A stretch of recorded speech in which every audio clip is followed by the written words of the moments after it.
Kuada, Kubjamba, Kuku Naishima. Mania te, Dini, a gin laga te akula, a gin nika te akuni, Napari to the lale. Ararigo Kumeloba, a Hua Darialu, a Nada Nabjamba, Nadambaga Bama Malungale, Bama Malu, Alura Malujane, no? Alamanglawa, Dinimaro, Ama Asha Yitare. လောကရန်ကိုဂယုမဆိုင်တဲ့မိမဆိုတဲ့စာအုပ်ကိုပြောပြပေးပါမယ်။ရှေ့မှာလည်းထက်မြက်တဲ့မိမတယောက်ဖြစ်ဖို့အတွက်ပြောပြပေးထားတဲ့ဗီဒီယိုလေးရှိပါတယ်။မကြည့်ရသေးရင်လည်းဒီဗီဒီယိုရဲ့ description မှာ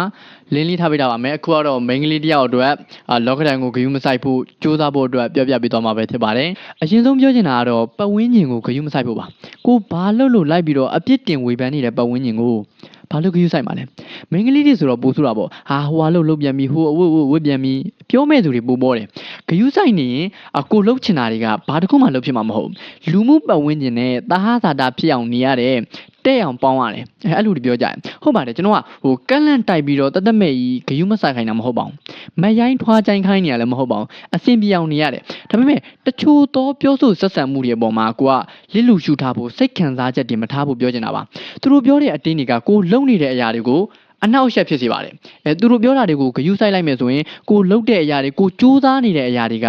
ကရှက်တန့်သွားပါလိမ့်မယ်။နောက်ပြီးကိုကစူးစမ်းနေတဲ့သူတယောက်ပဲဖြစ်ဖြစ်ဘာမှမလုပ်တဲ့သူတယောက်ပဲဖြစ်ဖြစ်ကို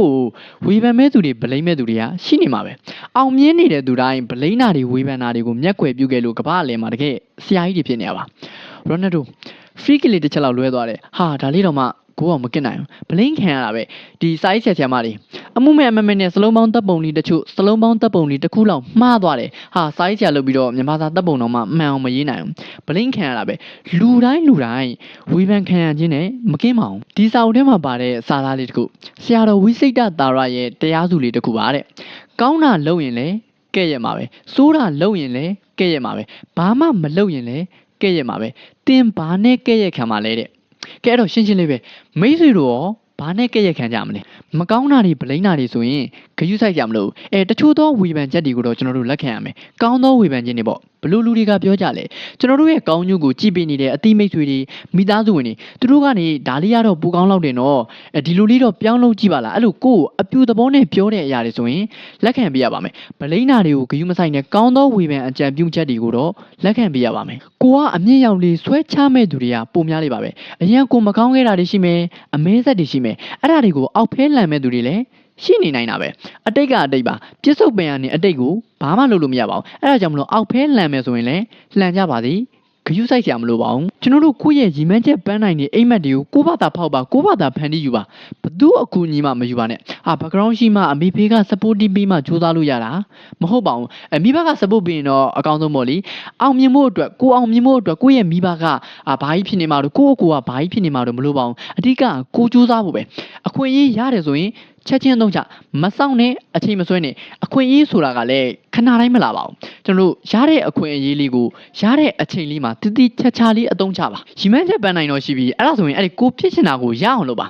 ပန်းနိုင်တွေကိုခဏတိုင်းမပြောင်းပါနဲ့လမ်းတစ်ဝက်ရောက်လိုက်နောက်တစ်ခုပြောင်းလိုက်အဲ့ဒီနောက်တစ်ခုလည်းတိတ်မကြဘူးထပ်ပြောင်းလိုက်အဲ့ဒါဆိုရင်တော့ဘာတစ်ခုမှဖြစ်လာမှာမဟုတ်ကိုလိုချင်တာကိုဒီဇိုင်းမမတ်ကြိုးစားပါကိုဖြစ်ချင်တာတွေရဖို့အတွက်လည်းကိုယုံကြည်ပါတင်ငယ်စိတ်တွေအားငယ်စိတ်တွေမမွေးပါနဲ့မြတ်စွာဘုရားရှင်လည်းဟောထားပါတယ်အထာကြီးအထာတော်နာတော်မိမိကိုယ်သာကိုယ်ွယ်ယုံကြည်ရတယ်အဲ့ဒါကြောင့်မလို့ကို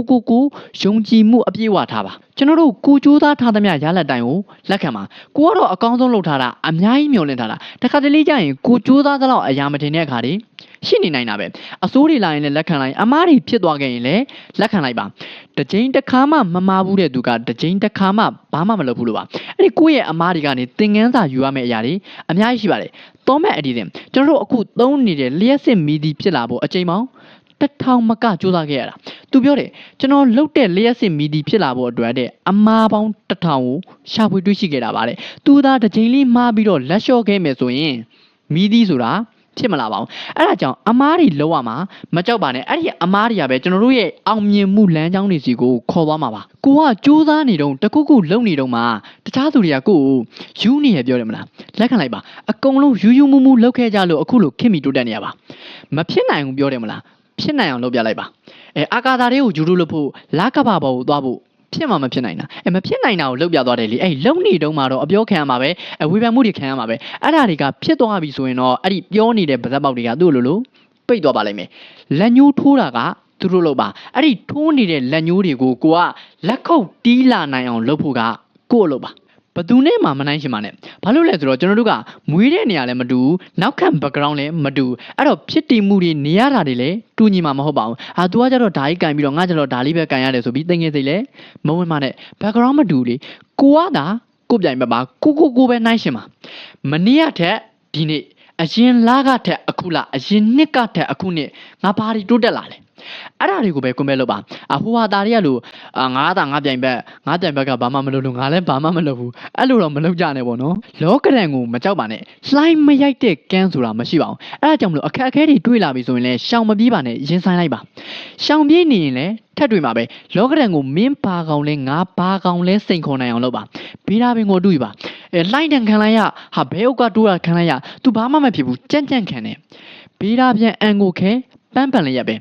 ဘေးဒါပင်လို့အန်ကိုခဲပြီးတော့ပန်းပန်နိုင်တဲ့မိန်းကလေးတွေဖြစ်အောင်စူးစမ်းကြပါဒီဆောက်ထဲကတော့မိန်းကလေးတွေအတွက်လောကရန်နေပတ်ဝန်းကျင်တွေကိုဂရုမစိုက်ဖို့စူးစမ်းဖို့မိန်းကလေးဆိုပေမဲ့လည်းအရာရာကိုလုံနိုင်နေဆိုတဲ့အကြောင်းတွေကိုရေးပြထားပါတယ်ထက်မြက်တဲ့မိန်းမလောကရန်ကိုဂရုမစိုက်တဲ့မိန်းမဒီစာအုပ်နှစ်အုပ်လုံးမှာပါတဲ့တချို့သောအကြောင်းအရာတွေက general ဖြစ်ပါတယ်မိန်းကလေးတွေအတွက်ကိုရေးထားပေမဲ့ယောက်ျားလေးတွေအတွက်လည်းမှတ်သားစရာတွေပါပါတယ်အမအက်ရှာရေးထားတဲ့ဒီစာအုပ်နှစ်အုပ်လုံးကိုဖတ်ကြည့်စေချင်ပါတယ်ဖတ်ဖို့ခဲ့တယ်ဆိုရင်လည်းကိုရလိုက်တဲ့အတွေးခေါ်ဗဟုသုတလေးတွေကိုမျှဝေပေးခဲ့ပါအောင်စာအုပ်တန်ဖိုးကတော့9000ကျပ်ပါဗီဒီယိုကိုဆုံးဖြတ်ကြည့်ပေးတဲ့အတွက်ကျေးဇူးတင်ပါတယ်နောက်ထပ်ဗီဒီယိုတွေမှာပြန်လည်ဆုံတွေ့ကြပါမယ် review လုပ်စီချင်တဲ့စာအုပ်လေးတွေရှိရင်လည်း comment မှာရေးပြသွားနိုင်ပါတယ်တာယာပျော်ရွှင်ဖွယ်ကောင်းတဲ့နေ့ရက်လေးတွေပိုင်ဆိုင်နိုင်ကြပါစေ